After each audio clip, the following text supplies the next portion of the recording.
আসসালামু আলাইকুম। Estimate master বিডির আরো একটি ভিডিওতে আপনাদের স্বাগতম। তো আজকে আমি আপনাদের দেখাবো পাইলের মাস্টার রিং বের করার নিয়ম। অর্থাৎ এ পাইলের খাঁচার ভিতরে যে একটা রিং থাকে, এটা হচ্ছে পাইলের খাড়া রড, এটা হচ্ছে স্পাইরাল রড। কিন্তু খাড়া রডগুলোকে ধরে রাখার জন্য মাঝখানে যে আরেকটা রিং দেওয়া হয় সেটাকে মাস্টার রিং বলে।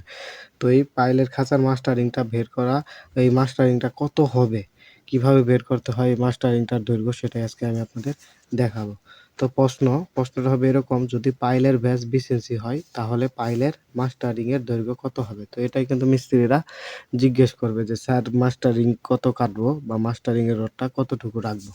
তো আজকে আমি সেটাই বের করে আপনাদের দেখাবো। তো এখানে লিখে দিয়েছি আমি সমাধান আমরা জানি মাস্টারিং এর দৈর্ঘ্য বা কাটিং লেন্থ নির্ণয়ের ফর্মুলা হচ্ছে পাইলের ব্যাস মাইনাস ক্লিয়ার কভার গুণন 2, মানে দুই পাশে ক্লিয়ার কভার, মাইনাস হচ্ছে খাড়া রডের ব্যাস গুণন 2।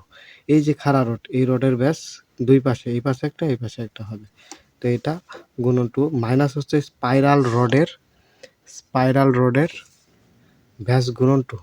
অর্থাৎ এই যে স্পাইরাল রডটা রয়েছে উপরে, খাড়া রডের উপরে, এই রডটার ব্যাস দুই পাশে, এই পাশে একটা এই পাশে একটা, এই জন্য 2। তো এখন আমরা মানগুলা বসাই ফর্মুলা অনুযায়ী। তো দেখেন 20 ইঞ্চি হচ্ছে পাইলের ডায়া, এই যেখানে প্রশ্নে দেওয়া আছে 20 ইঞ্চি ব্যাস। তো 20 ইঞ্চি হচ্ছে পাইলের ব্যাস, মাইনাস হচ্ছে ক্লিয়ার কভার হচ্ছে পাইলের জন্য আমরা জানি 3 ইঞ্চি। তো 3 ইঞ্চি গুণন 2, মানে উভয় পাশে 3 ইঞ্চি হবে, এই পাশে 3 ইঞ্চি এই পাশে 3 ইঞ্চি। মাইনাস হবে খাড়া রডের ব্যাস কত? খাড়া রডগুলো রয়েছে যে দেখেন, খাড়া রডগুলো টিক চিহ্ন দিয়ে দেওয়া হয়েছে 16 mm ডায়া। তো 16 mm ডায়া যদি হয় 16 গুণন 2, 16 গুণন 2 কিভাবে? এই যে এক পাশে 16 এবং এই যে আরেক পাশে 16, তো দুই পাশে 16 করে বাদ যাবে। মাইনাস হচ্ছে 10 গুণন 2, তো সেটা কিভাবে আসলো? হচ্ছে স্পাইরাল রডের ব্যাস গুণন 2। স্পাইরাল রডটা হচ্ছে এই যে দেখেন 10 mm ডায়া। তো 10 mm ডায়ার স্পাইরাল রড দুই পাশে বাদ দিতে হবে, এই যে এক পাশ, এই যে আরেক পাশ, তো সেজন্য 2 দ্বারা গুণ করেছি। তো 20 ইঞ্চি থেকে যদি আমরা 6 ইঞ্চি বাদ দিই তাহলে আমাদের থাকে 14 ইঞ্চি। 14 ইঞ্চি মাইনাস এতটুকুকে যদি আমরা ক্যালকুলেশন করে ইঞ্চিতে নিয়ে আসি তাহলে 1.26 ইঞ্চি হয়, মাইনাস এতটুকুকে যদি ক্যালকুলেশন করে আমরা ইঞ্চিতে নিয়ে আসি তাহলে 0.79 ইঞ্চি হয়। তো এটাতে ইঞ্চিতে নিয়ে আসার নিয়ম হলো এই 16 mm গুণন 2 ভাগ হচ্ছে 25.4। 25.4 কেন? কারণ এটা মিলিমিটারে আছে। এটাকে যদি আমরা ইঞ্চিতে নিয়ে আই তাহলে আমরা জানি 1 ইঞ্চি সমান 25.4 মিলিমিটার। তো এটা দ্বারা ভাগ দিলেই ইঞ্চিতে চলে আসবে।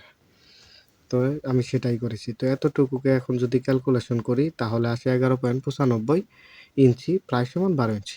অর্থাৎ 20 ইঞ্চি ডায়া যদি পাইলের হয়, পাইলের ব্যাস যদি 20 ইঞ্চি হয় তাহলে মাস্টার রিং এক কথায় 12 ইঞ্চি হবে। এই রড যদি 16 মিলি হয় এবং স্পাইরাল রড যদি 10 mm হয় তাহলে মাস্টারিং হবে 12 ইঞ্চি। তারপর যদি ডায়া 24 ইঞ্চি হয়, আরেকটা প্রশ্ন দেখেন, যদি ডায়া 24 ইঞ্চি হয় এবং খাড়া রডের ব্যাস 20 মিলি হয় ও স্পাইরাল রডের ব্যাস 10 mm হয় তাহলে মাস্টারিং এর জন্য কত ইঞ্চি রড কাটতে হবে? তো এটার সমাধান ওই নিয়ম একই। আমরা জানি পাইলের মাস্টারিং এর দৈর্ঘ্য পাইলের ব্যাস মাইনাস ক্লিয়ার কভার গুণন 2 মাইনাস খাড়া রডের ব্যাস গুণন 2 স্পাইরাল রডের ব্যাস গুণন 2। তো এটা হচ্ছে ফর্মুলা। তো আগের নিয়মেই 24 মাইনাস দুই পাশে ক্লিয়ার কভার বাদ, মাইনাস হচ্ছে খাড়া রড হচ্ছে 20 mm ডায়া গুণন 2 দুই পাশে হবে, মাইনাস হচ্ছে 10 mm ডায়া গুণন 2 স্পাইরাল রড দুই পাশে বাদ যাবে। তো 24 ইঞ্চি থেকে যদি 6 ইঞ্চি বাদ দিই তাহলে থেকে 18 ইঞ্চি, মাইনাস এতটুকুকে যদি ক্যালকুলেশন করে ইঞ্চিতে নিয়ে আসি তাহলে আছে 1.57 ইঞ্চি, মাইনাস এতটুকুকে যদি ক্যালকুলেশন করে ইঞ্চিতে নিয়ে আসি তাহলে আছে 0.79 ইঞ্চি।